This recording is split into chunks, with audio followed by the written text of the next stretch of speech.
नवरात्रे में शिव महापुराण की कथा श्रवण करने का सौभाग्य मिला है। जो भगवान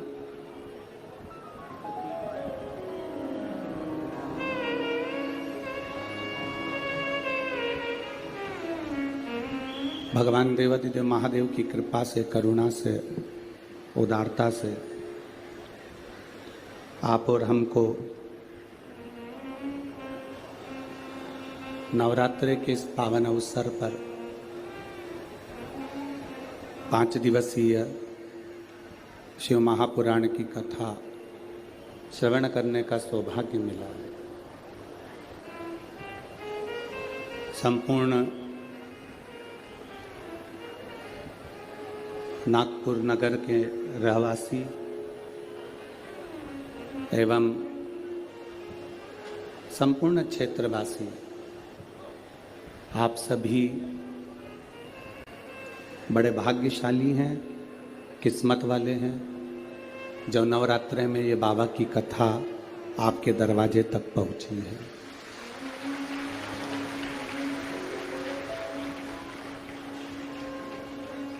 मनुष्य का शरीर मिल जाए, मानव की देह मिल जाए,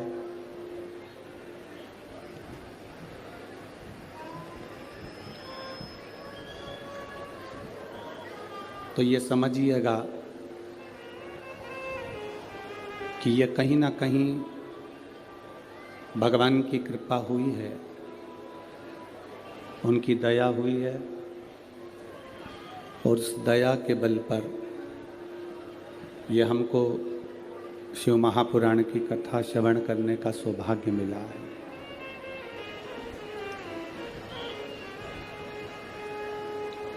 शिव कथा कहती है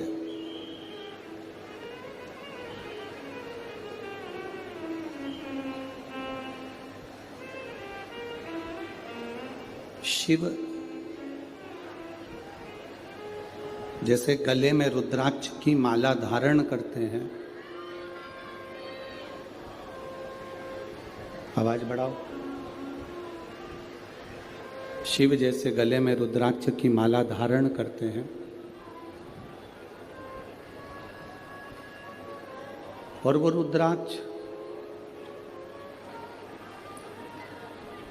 केवल भगवान शंकर के लिए शंकर जी नहीं पहनते, वो रुद्राक्ष भगवान शिव संपूर्ण विश्व के कल्याण के लिए धारण करते हैं, संपूर्ण विश्व के उद्धार के लिए। अब आप विचार करेंगे कि शंकर भगवान रुद्राक्ष पहने हैं और उसमें विश्व का कल्याण कैसे है? शिव जी रुद्राक्ष धारण करे हैं, उसमें विश्व का कल्याण कैसे निश्चित हो सकता है?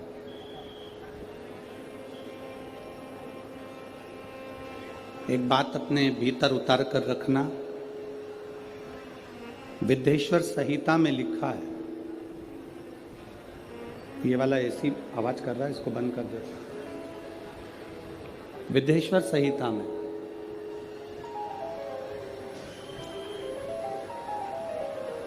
शिव महापुराण की विद्येश्वर संहिता कहती है, शिव महापुराण की कथा सुनकर, श्रवण कर कर यदि कोई दूर से भी निकल कर जा रहा है, बहुत ध्यान देना कथा पर, कि शिवजी के गले में पड़ा हुआ रुद्राक्ष विश्व का कल्याण कैसे करता।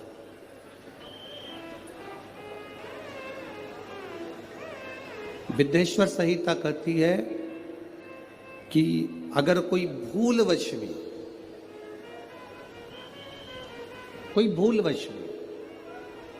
अगर शंकर भगवान की कथा को श्रवण कर कर निकल कर जा रहा है और उसके शरीर से छूकर हवा जो चलती है, उसके शरीर से छूकर जो वायु निकलती है, जो हवा चलती है, चलती हुई हवा यदि उसके शरीर से भी छूकर निकल गई और जितनी जितनी दूर जहाँ जहाँ तक वो हवा जाती है, वो पवन जाती है, वो वायु जाती है, और उस हवा के क्रम में जितने जितने जीव आ जाते हैं, चाहे मनुष्य हो, जलचर हो, थलचर हो, वायुचर हो, जो जीव आ गया, शिव पुराण कहती है उनका दूसरी बार जन्म नहीं होता, वो संसार सागर से मुक्त हो जाता है।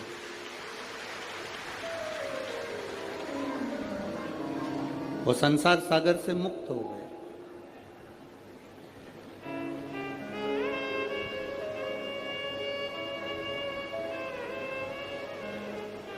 शिव जी के गले में रुद्राक्ष की माला है, शंकर जी के गले में रुद्राक्ष पड़ा हुआ है, मस्तक पर चंद्र है, गले में सर्प है, मृगछाला पहने हुए हैं। ये मेरे बाबा ने जितना जितना स्वरूप बनाया है, मेरे बाबा जितना जितना श्रृंगार ये करे हैं, ये संपूर्ण जगत के उद्धार के लिए करे।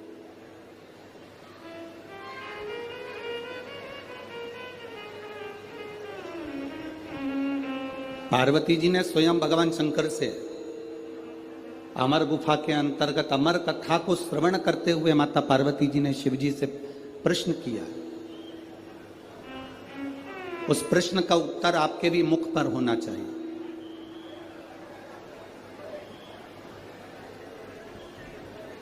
उस प्रश्न का उत्तर आपकी भी जिंदगी में होना चाहिए। हम तो कहते हैं अगर आमदार माननीय मोहन गोपाल राव जी मते जी ने, सो सविता मोहन जी मते जी ने, अगर ये आमदार जी की पूरी मित्र मंडली ने अगर ये कथा करवाई है, तो उस कथा का सार तत्व ही यही है जो इस कथा के रस को जान गया।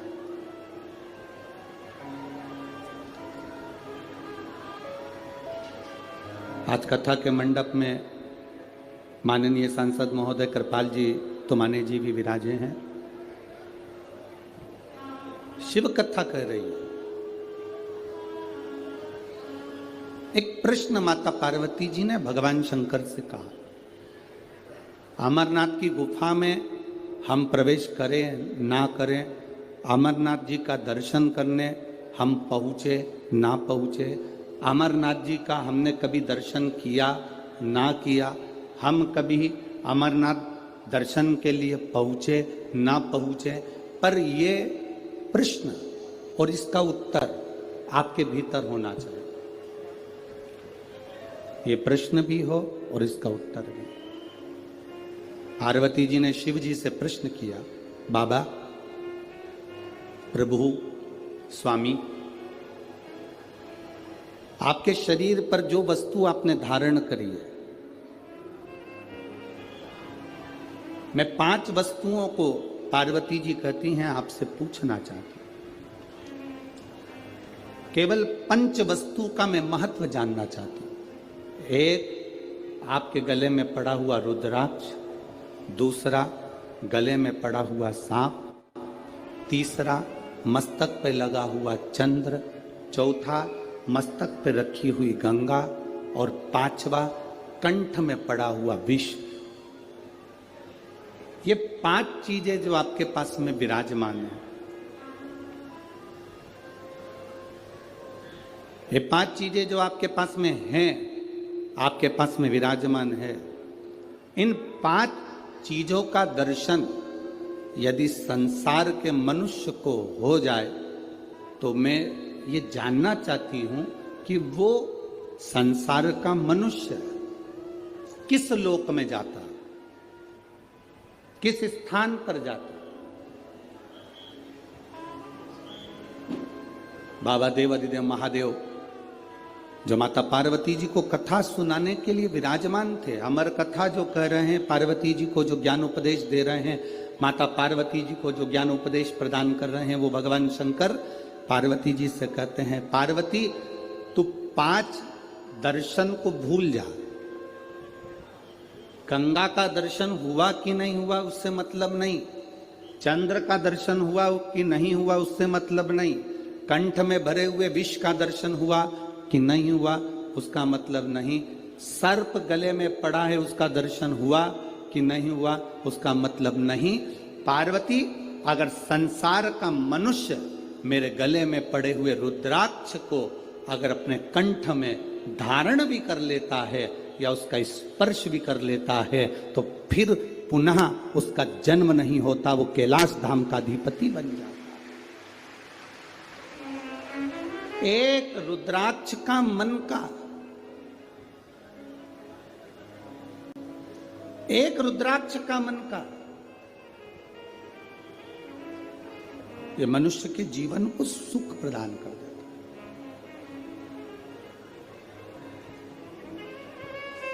बाजार में बहुत सारी गाय रोड पर मिलती है, बोलो री नागपुर की जीजियों, सही है? और जितने जीजा उन बैठे हैं वो भी बोल दो, सही है? बहुत सारी रोड पर गाय मिलती है, बगीचे में गाय मिलती है, जंगल में गाय मिलती है। किसी किसी गाय के गले में रस्सी बंधी होती है, रस्सी बंधी है मतलब ये गाय किसी ना किसी की है। बोलो री नागपुर वाली जीजियों, सही है? और जिस गाय के गले में रस्सी नहीं है, जिस गाय के गले में रस्सी नहीं बंधी हुई है, तो वो कह देते हैं ये किसी की गाय नहीं है, लावारिस है, फिर रही है, जंगल में घूम रही है, ये लावारिस है। जिसके गले में रस्सी बंधी है मतलब उसका कोई ना कोई वारिस है, जिसके गले में पट्टा बंधा हुआ है मतलब उसका कोई ना कोई वारिस, बोलो बोलो जम के बोलो जरा, है।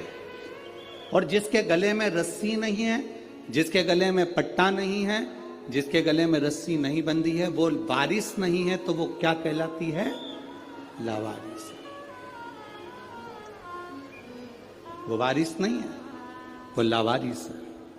शिव महापुराण की कथा कहती है जिसके गले में रुद्राक्ष है, जिसके गले में तुलसी का मन का है, जिसके गले में तुलसी की माला या रुद्राक्ष की माला है, समझ लेना उसका वारिस भोलेनाथ और नारायण विराजमान,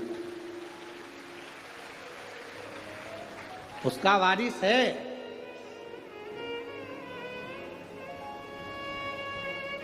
आप सोने के कितने भी आभूषण पहन लो, चेने पहन लो, कितना सुंदर आभूषण धारण कर लीजिए, कितने भी हीरे के हार पहन लो, वारिस नहीं कहलाएगा।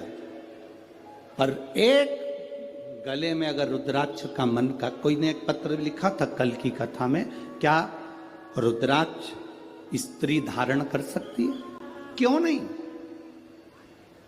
कोई ऐसी पुराण लाकर बता दो जिस पुराण में लिखा है कि नारी रुद्राक्ष नहीं पहन सकती।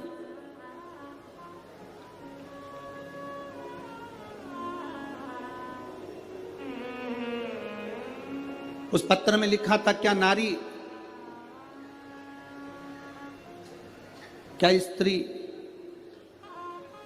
भगवान शंकर के शिवलिंग का स्पर्श कर सकती है? क्या नारी स्त्री भगवान शंकर के शिवलिंग का स्पर्श कर सकती है? कोई ऐसी एक पुराण लाकर बताओ जिसमें लिखा हो कि नारी शंकर भगवान के शिवलिंग का स्पर्श नहीं कर सकती। अगर नारी शंकर भगवान के शिवलिंग का स्पर्श नहीं कर पाती तो आप ही के महाराष्ट्र की, आप ही के मराठवाड़ा की, आप ही के महाराष्ट्र की मां अहिल्याबाई होलकर, जिसके हाथ में शिवलिंग रखा रहता था,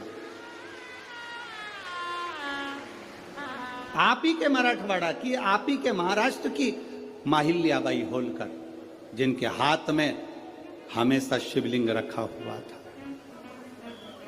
दुख की घड़ी आती थी, कष्ट की घड़ी आती थी, माता अहिल्याबाई होलकर अकेली जब पड़ गई, घर में से सब जब चले गए, अकेली मां अहिल्याबाई होलकर जब अकेली पड़ी, अकेली, और चारों तरफ से उपद्रवियों ने अपना अपना आक्रमण कर दिया। सेना बना के तैयार कर कर सारे उपद्रवी तैयार हो गए। इधर से कोई सेना तैयार कर रहा है, उधर से कोई सेना तैयार कर रहा है। अकेली अहिल्याबाई होलकर अकेली जब पड़ गई तब मां अहिल्याबाई होलकर को लगा कि अब मैं करूं तो करूं क्या, अब मैं क्या कर सकता। माता अहिल्याबाई होलकर ने अपने सैनिकों को बुलाया, अपने मंत्री महामंत्री को बुलाकर कहा कि चारों तरफ से सेना आ रही है, एक भी ऐसी स्थान नहीं जहां से सेना आक्रमण नहीं कर रही है। चारों तरफ से सेना तैयार बैठी है और कूच कर चुकी है, आने की तैयारी हो गई है। मंत्रियों महामंत्रियों बताओ अब करा क्या जाए, आप ये बताओ अपनी सेना में बल कितना है, कितने सैनिक, कितने घुड़सवार, कितने शस्त्रधारी सशस्त्रधारी, कितने कितने सैनिक है हमारे पास में। मंत्री और महामंत्री ने हाथ जोड़कर मां अहिल्याबाई होलकर जी से कहा, मां अहिल्याबाई होलकर से कहा, महारानी जी, महारानी जी आपको एक बात कहना चाहते हैं, अगर हमारे सैनिक युद्ध लड़ें तो एक तरफ से आने वाली सेना से युद्ध लड़ सकते हैं, पर 3 तरफ से आने वाली सेना के बराबर हमारे पास सैनिक भी नहीं है। महारानी जी इतनी सेना हमारे पास में नहीं है कि हम युद्ध कर सके। मौन हो गई मां अहिल्याबाई होलकर, मौन, एकदम मौन।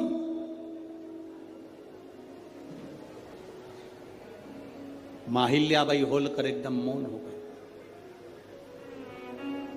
अकेली रथ में बैठकर मां अहिल्याबाई होलकर मां रेवा के तट पर, नर्मदा जी के तट पर, महेश्वर की पावन धरा पर पहुंच गई। मां रेवा के घाट पर मां अहिल्याबाई होलकर ने बैठकर मां रेवा के हाथ जोड़े, नर्मदा जी के हाथ जोड़कर कहा, मां नर्मदा, रेवा तू शंकर की पुत्री है, मैं आज तुझसे बल मांगने के लिए आई हूं, आज तू मुझे बल दे दे। रेवा, मां नर्मदा तू मुझे बल दे। वहीं से मां अहिल्याबाई होलकर चली, अंदर पहुंची अपने पूजा स्थल पर। वहां पर एक शिवलिंग था जिसको मां अहिल्याबाई होलकर ने अपने हाथों में ले लिया और लेकर युद्ध के मैदान में बाहर पहुंच गई और सेना से कह दिया, महामंत्री मंत्री अपनी सेना के 4 टुकड़े कर दे, 4 टुकड़े 4 किलो पर भेज दिए जाएं, चारों ओर लगा दिए जाएं। मंत्री महामंत्री हाथ जोड़कर बोले, महारानी जी इतनी बड़ी सेना नहीं है, अगर हम गिनकर भी लगाएंगे तो थोड़े थोड़े चारों तरफ हो पाएंगे, ये तो 1 मिनट में उधर की सेना वाले हमारे सैनिकों को मार देंगे। मां अहिल्याबाई होलकर ने कहा, चिंता मत करो, अब सैनिक जितने हैं उनको बांट दिया जाए और वो सैनिक युद्ध नहीं लड़ेंगे, अब युद्ध लड़ने के लिए मेरा काल अधिपति महाकाल पहुंचकर युद्ध लड़े। अब युद्ध लड़ने वाला कोई दूसरा नहीं होगा, अब युद्ध अगर लड़ेंगे तो मेरे देव अधिदेव महादेव लड़ेंगे। सेना को बांटा गया। एक पत्र आया है, देखिए,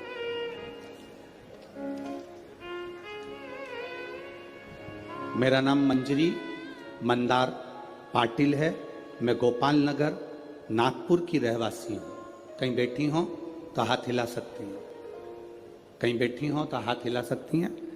मेरा नाम मंजरी मंदार पाटिल है, मैं गोपाल नगर नागपुर की रहवासी हूं। कहीं बैठी हो तो हाथ हिला सकती हैं। गुरुजी, आप अगर पत्र को पढ़ें तो पढ़ सकते हैं, जरा ध्यान से पत्र पढ़िएगा। एलईडी पर भी पत्र चल रहा है, आस्था चैनल पर भी चल रहा है।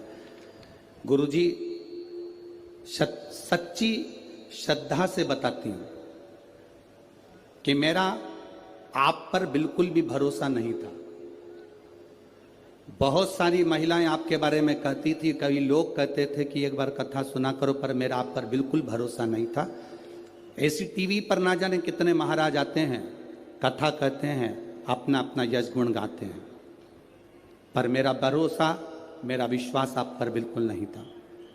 मैंने कई महिलाओं से कहा, तुम्हारे गुरुजी कहते हैं एक लोटा जल सारी समस्या का, अगर एक लोटा जल दुनिया के लोग चलाते रहते तो ना जाने कितने लोग करोड़पति बन जाते।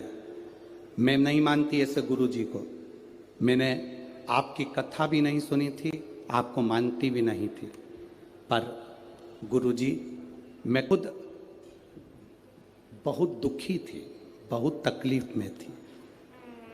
धन दौलत संपदा क्या होती है मालूम नहीं था, पर गुरुदेव, सब लोगों से मैंने एक ही बात कही कि अगर जल चढ़ाने से कोई करोड़पति बनता तो ढेर सारे बन जाते। तब मेरे पास वाली आंटी ने मुझसे कहा कि तू एक बार जल चढ़ा कर तो देख, तेरा भी दुख मिटेगा। मैं मानती नहीं हूं, फिर भी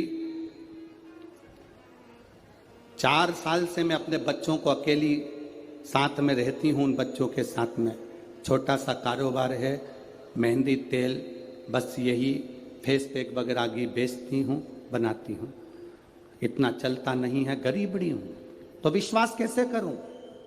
अगर जल चढ़ाने से कोई करोड़पति बनता तो बात थी। मेरी पड़ोसन ने कहा, तू मुंह से कहती है, एक बार जल चढ़ाना प्रारंभ तो कर, मैं काम करूं कि जल चढ़ाऊं। फिर भी मेरी पड़ोसन के कहने से मैंने पशुपतिनाथ का व्रत किया। हमेशा विरोध करती थी आपका, आपके व्रत का विरोध करती थी, एक लोटे जल का विरोध करती थी, पर पहली बार मैंने मंदिर के अंदर पांव रखा और जल चढ़ाया और पहला सोमवार का पशुपति व्रत करा।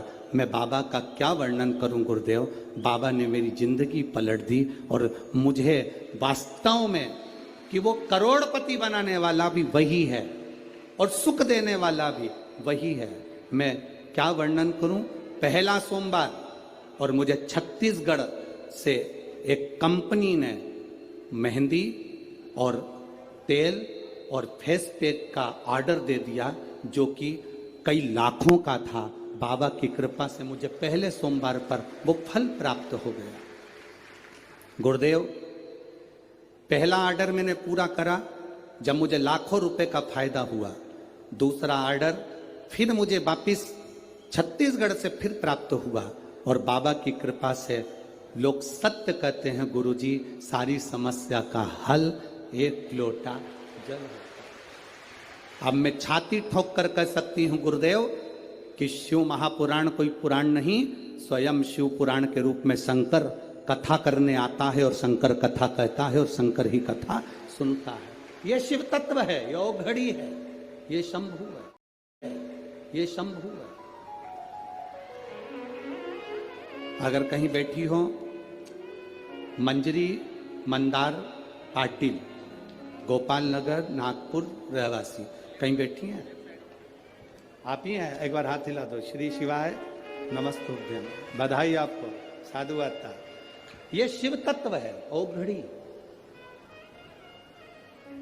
और तेरी कृपा बिना ना हिले एक भी अणु, लेते श्वास तेरी कृपा से तनु तनु। हे गंगाधार मुक्ति द्वार ओमकार तू, भोले ओमकार तू। आयो शरण तिहारी शंभु कार कार तू। बखान क्या करूं मैं राखों के ढेर का, चपटी बहुत खजाना मेरे बाबा तू सरल नहीं, तू सहज नहीं है मेरे बाबा। पार्वती जी से शिव जी कह रहे हैं चंद्र का दर्शन हुआ कि नहीं हुआ पता नहीं, सर्प का दर्शन हुआ कि नहीं हुआ पता नहीं, विष का दर्शन हुआ कि हुआ नहीं पता नहीं, गंगा का दर्शन हुआ कि ना हुआ पता नहीं, पर एक रुद्राक्ष का भी दर्शन भूलवश भी अगर जीव धारण कर लेता है तो वो सहज नहीं रहता। शंकर कहते हैं उसमें मेरा एक अंश उसके अंदर प्रविष्ट रहता है। एक रुद्राक्ष, जिस गाय के गले में रस्सी है वो उसका वारिस है। जिस गाय के गले में पट्टा बंधा है उसका वारिस है। जिस गाय के गले में रस्सी नहीं, पट्टा नहीं, वो लावारिस है। उसी तरह जिसके गले में रुद्राक्ष है, शंकर उसका वारिस है। जिसके गले में तुलसी है, उसका मेरा पांडुरंगा हरि विठ्ठल, मेरा पंडरीनाथ, मेरा हरि विठ्ठल उसका वारिस है। मेरा हरि उसका वारिस है।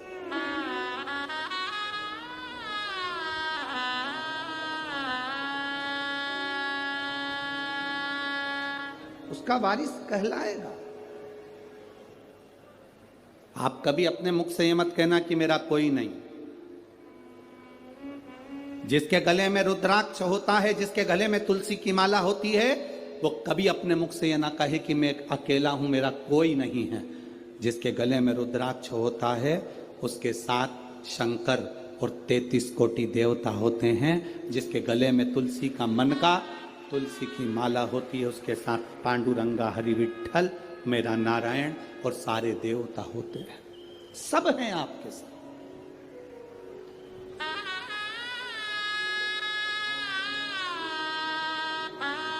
बस एक बात अपने अंदर उतार कर रखना, चाहे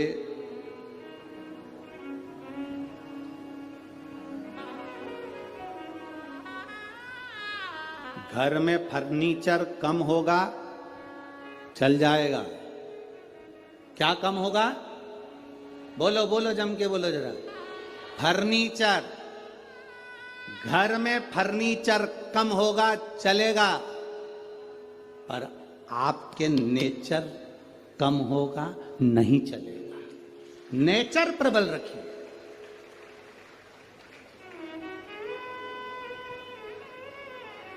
फर्नीचर से घर की शोभा नहीं होती, आपके नेचर से आपके घर की शोभा है।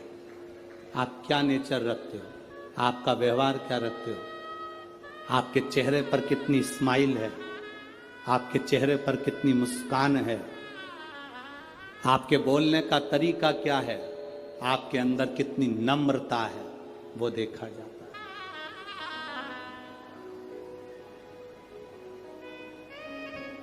आपके घर में फर्नीचर कम होगा, चलेगा, पर आपका नेचर में कमी नहीं आना चाहिए। नेचर कम नहीं होना चाहिए। जितनी नम्रता दे सकते हो, जितनी करुणता दे सकते हो, उतनी दीजिए। जितना प्रेम रख सकते हो उतना दीजिए।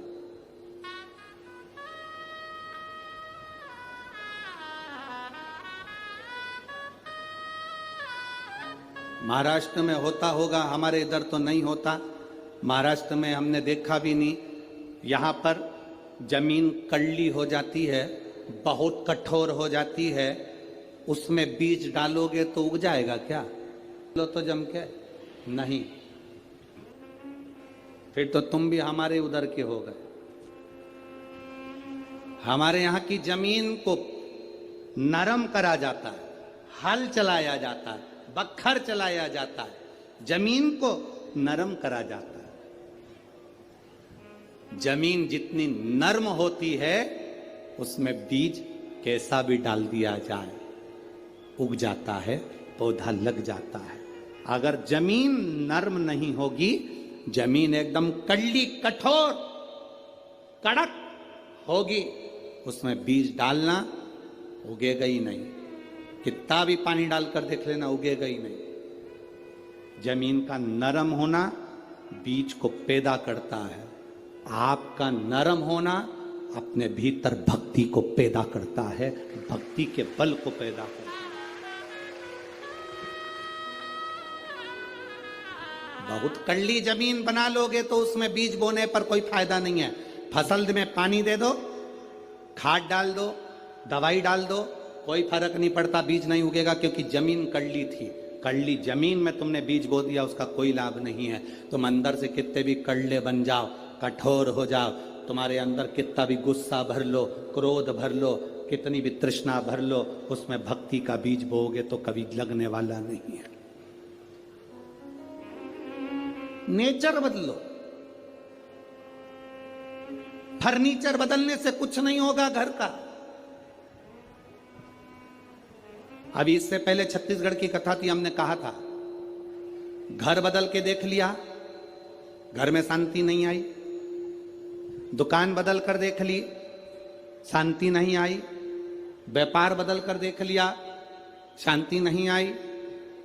गाड़ी बदल कर देख ली, शांति नहीं आई।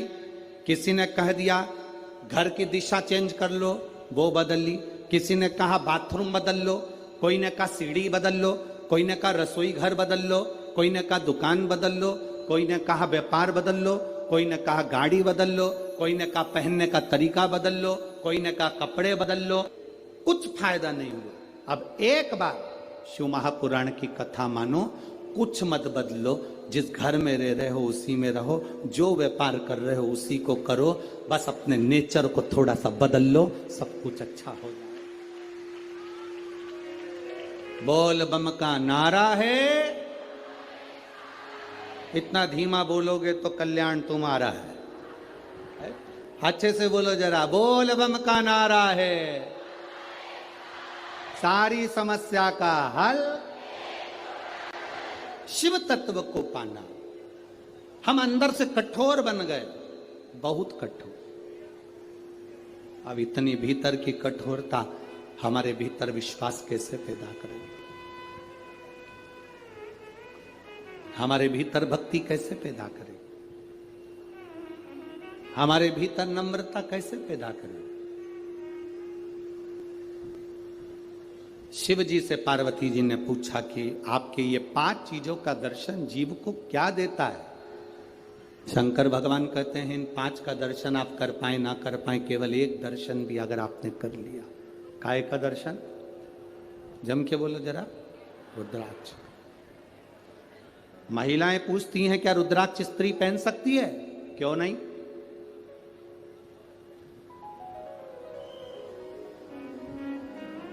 क्यों नहीं? क्या स्त्री भगवान शंकर के शिवलिंग का स्पर्श कर सकती है? क्यों नहीं?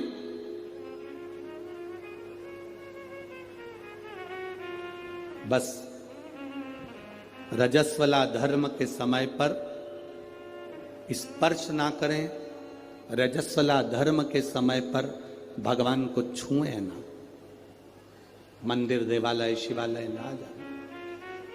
रजस्वला धर्म के समय पर भगवान के मंत्र का जाप करना नहीं छोड़ना, भगवान का नाम लेना नहीं छोड़ना। कोई ने कहा गुरुजी हमने तो सुना है कि रजस्वला धर्म के समय पर नारी भगवान का नाम भी नहीं ले सकती। हमने कहा रजस्वला धर्म के समय पर नाम क्यों नहीं ले सकते? रजस्वला धर्म के समय पर खा सकते हो,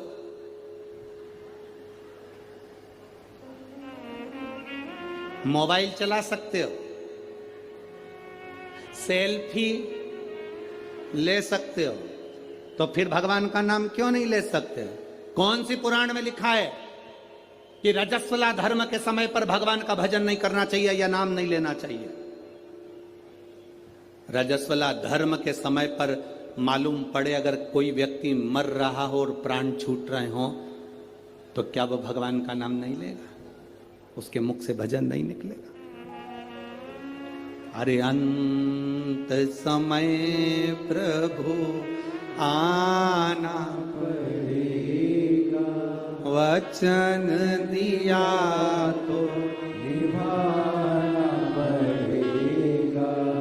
आए ना आए प्रभु कुटुंब कबीरा, अंत समय प्रभु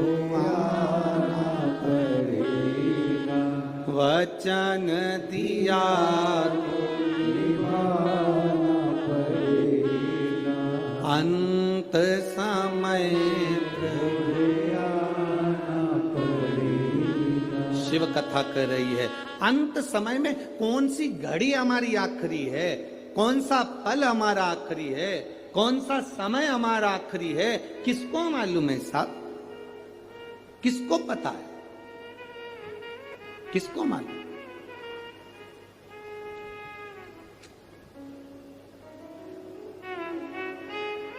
कौन सा समय हमारा आखिरी होगा ये किसको मालूम? महाभारत के शाल्य पर्व में अध्याय नंबर 43 में, अध्याय नंबर 43 के 21 से लेकर 39 श्लोक में नमूची नाम के एक असुर का वर्णन आता है।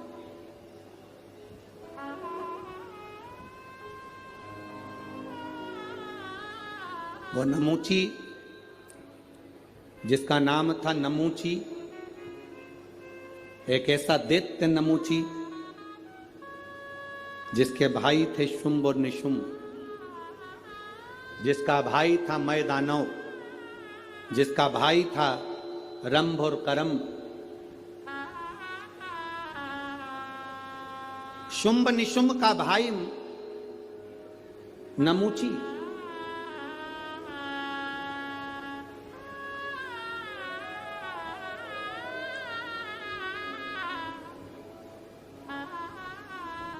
जिसने भगवान विष्णु का तप करा, भगवान नारायण प्रसन्न नहीं हुए। ब्रह्मा जी का तप करा, ब्रह्मदेव प्रसन्न नहीं हुए, गुस्से में आ गए, क्रोध में आ गया, इंद्र पर आक्रमण कर दिया। और इंद्र पर आक्रमण कर कर इंद्र की सत्ता को उसने कब्जा कर लिया। इंद्र की सत्ता पर कब्जा करा, धीरे धीरे कर कर उसने सारी सत्ताओं को अपना बना लिया। अब फिर तप करने बैठा।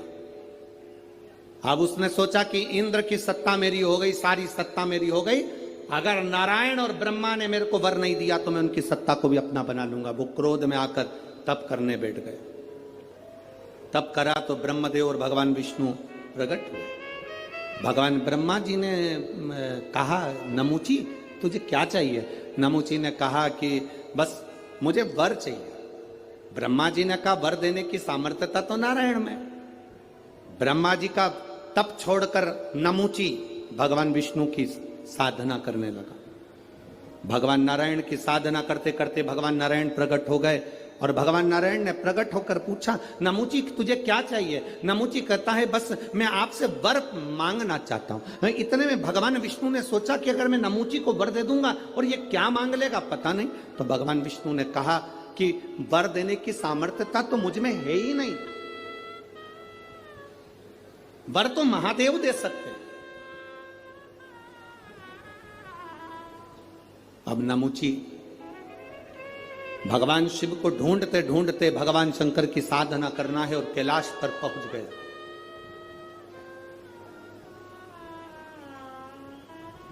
शुंभ निशुंभ का भाई, वो शुंभ निशुंभ जिसको मां दुर्गा ने मारा, वो शुंभ निशुंभ जिसका संहार मां देवी ने करा।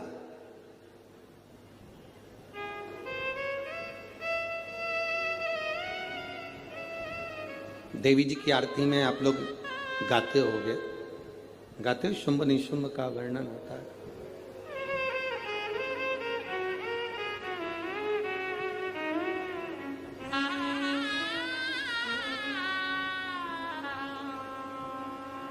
महाराज नमूची ने शंकर भगवान से वर प्राप्त करने के लिए नमूची चला।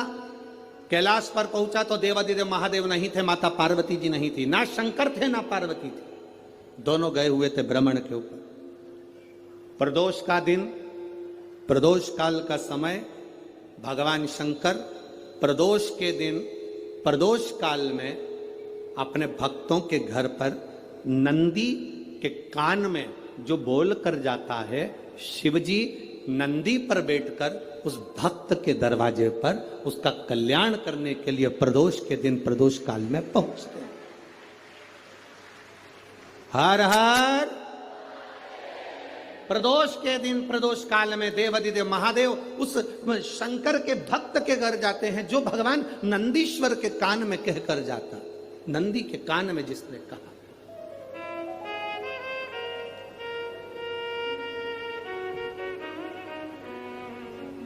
शंकर भगवान के इस शिवलिंग का स्मरण आप करेंगे। बीच में जो एक मोटी सी लाइन होती है इसको अशोक सुंदरी कहते हैं। सब लोग दर्शन करें, जम के बोलो जरा, करें। अशोक सुंदरी की जगह जहां पूरी हो जाती है उसके बीच में शिवलिंग और उसके बीच में थोड़ी सी जगह खाली आती है। करें दर्शन, समझना जरा बहुत अच्छे से। जैसे ये अशोक सुंदरी की जगह है, हम निवेदन करेंगे आस्था चैनल वालों से भी और एलईडी वाले भी, जिन जिनको एलईडी पर आप दर्शन करा रहे हैं वो पूरी तरह से कराएं। गणेश जी का स्थान, षडानंद कार्तिकेय का स्थान, अशोक सुंदरी का स्थान बीच में। अशोक सुंदरी का जो स्थान पूरा हो जाता है वहां से लेकर शिवलिंग के बीच में खाली जगह आती है। करें दर्शन आप लोगों ने, खाली जगह आती है। उस खाली स्थान की जो महत्वता है, ये जो अशोक सुंदरी से लेकर बीच में जो जगह है, ये भगवान शंकर की जो धर्म पत्नी है माता पार्वती, उनकी जो योगनियां हैं 64 योगनी, उनकी जो शक्ति पीठें हैं, उनकी जो सिद्धता है, उनकी जो सिद्धियां हैं, ये अशोक सुंदरी से शंकर के शिवलिंग के बीच में जो खाली जगह होती है, इस स्थान पर 64 योगनियां, देवियां, अष्ट सिद्धियां, नवनिधियां सब इस स्थान पर रहती है।